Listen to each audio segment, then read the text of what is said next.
Hello mga mare, welcome to my mini vlog.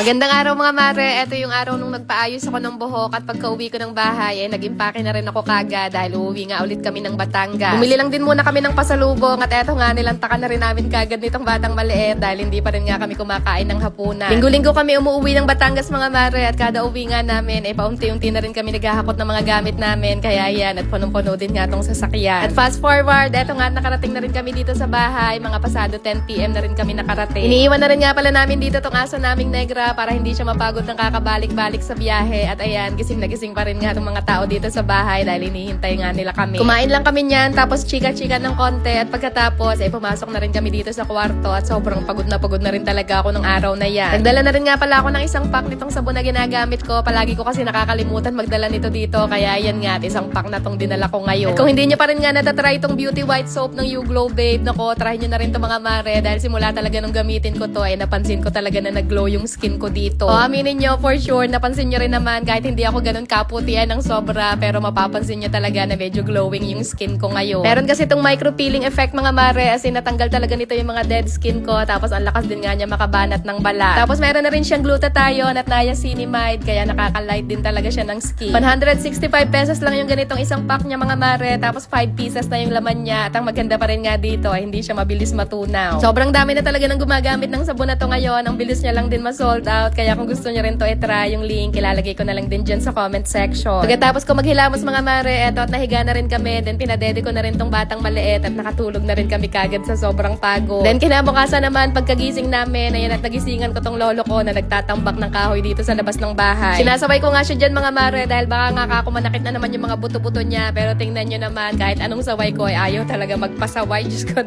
mamaya masasakit ang buto nyo!